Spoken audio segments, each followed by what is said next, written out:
Well, hello, artists. We're going to make something glow. Starting with a white piece of paper, and I draw in Sharpie. You might want to use a pencil and do trace and erase. We're going to draw a capital L on our paper right in the middle. Now, this is going to be the back of the neck and the very back of the llama. Come up to the top of your L and let's do a big rainbow line. All the way down. Now it looks like a big thumb. That's perfect, guys.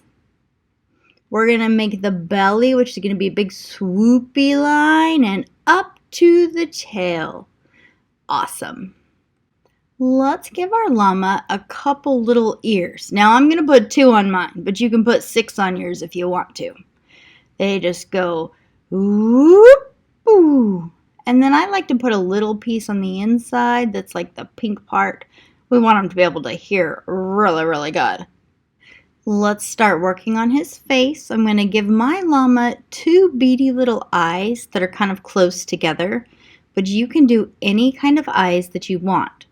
I'm also going to draw a circle for his muzzle or his nose that's coming out towards us. And then to make his nostrils, it's like a tall, skinny heart. Boop, boop. Perfect. Let's make his mouth. It's going to be the same as a teddy bear or a kitten. I'm going to draw down and hook up to the left, down, hook up to the right. Let's give our cute little guy a tail. It looks almost like an ear, but it's at his back end. Boop. Perfect. It's time to add some legs to our llama. We are going to use parallel lines to make these legs. That means our lines don't get closer together or further apart the entire way down. The bottom, I'm going to put in a little mountain beak, boop, boop, and a line across the top of that and shade it in. This makes the hoof. A lot of animals that live outside or travel across rough terrain have these hardened hooves to help protect their feet. Put in your mountain at the bottom and a line across to make the hoof. Now, artists, I like to shade in these hooves as I go, but because you're the artist, you can do it in any order that you like. Now I'm going to move to those back legs, parallel line, parallel line.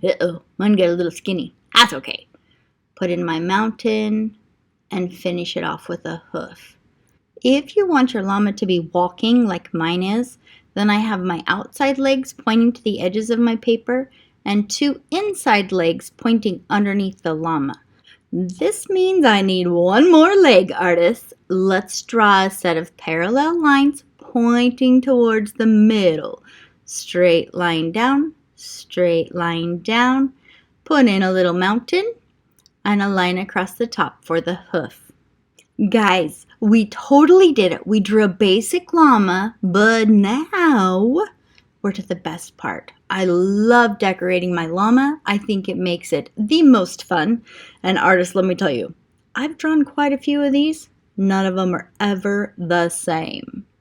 I'm going to go ahead and put a little saddle blanket on my llama to help protect it from the elements and in case, I get tired and need to sit on him and go for a little ride. I'm just going to add some embellishments to my blanket. So these are going to be different types of lines. I like to do my E-er. Ooh, parallel lines going across. And then maybe some type of design again at the bottom. Every time I do this, I'm making a space where I can add in some of those neon oil pastels because I do want this to be brightly colored.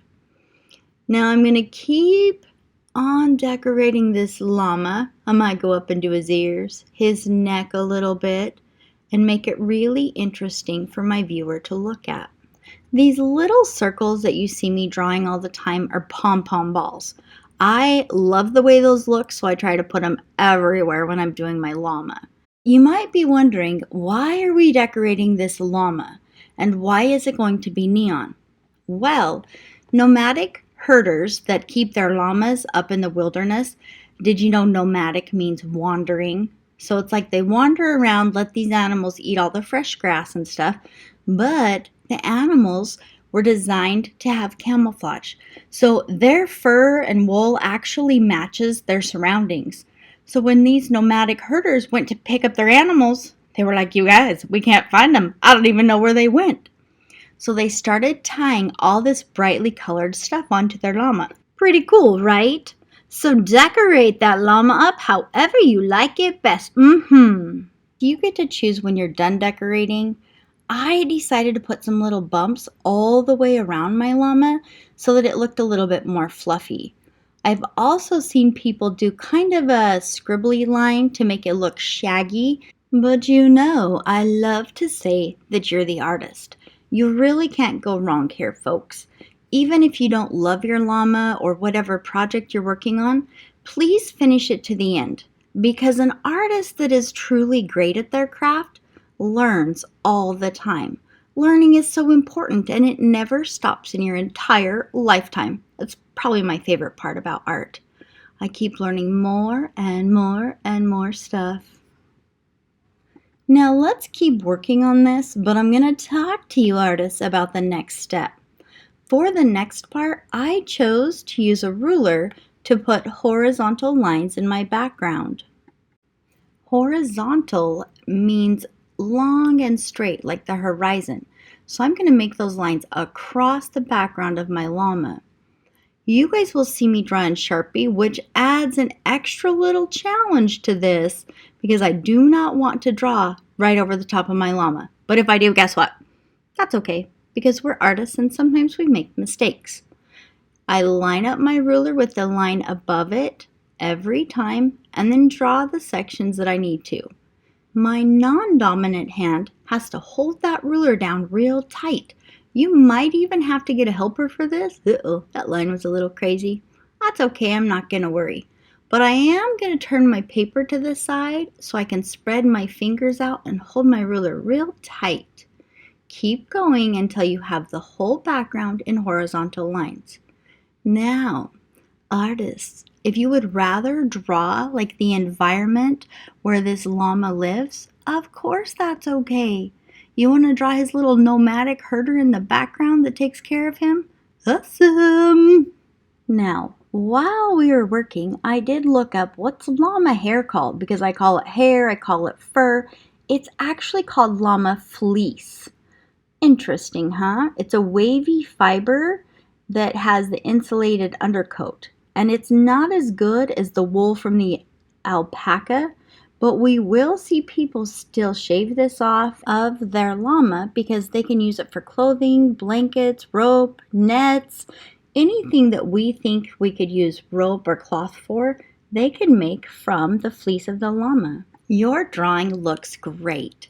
Now guys, I'm going to use some special tools. If you don't have these, you can use crayons. It's still going to look amazing. We are going to be using fluorescent, or as I call it, neon oil pastels and neon watercolor paints. The reason these seem to glow is because they reflect this black light back to us, which obviously means I have to have a black light for that to work.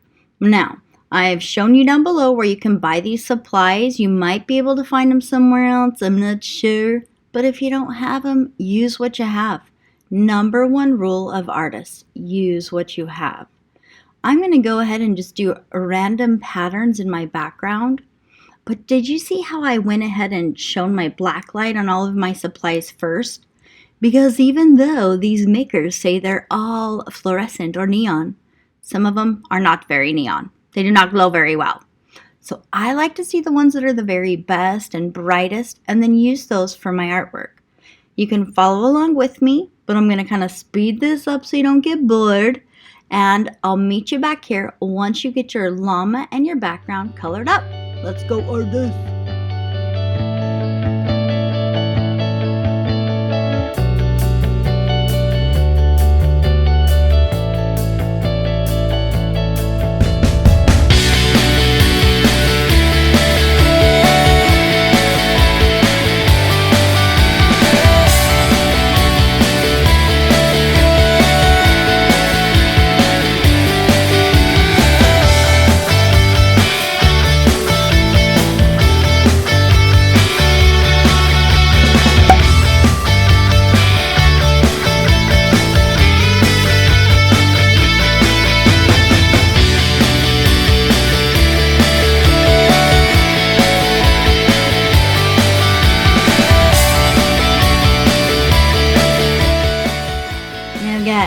We know we can't have a black light on all the time, so make sure that your artwork still looks good during the daytime.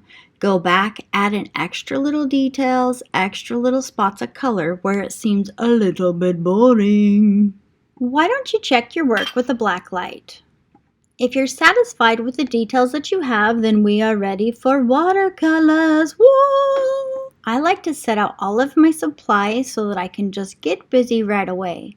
The first thing we want to do is wake up our paints. They just need a little drop of water. And when I go to paint, remember, artists, the more you stir on top of that pigment, the more pigment will be in your water, which is going to make for a darker color. You'll see me go back and forth here several times because I say, uh-oh, I want it brighter, I want more green. That's okay. As artists, it's try again until you're so happy that you're going to put this thing on the fridge. Boom! I like to use really contrasting colors when I'm painting on top of either crayons or oil pastels because I like the little brightness or the pop that it comes through. Artists, go ahead and keep painting your entire picture. I can't wait to see what you've done.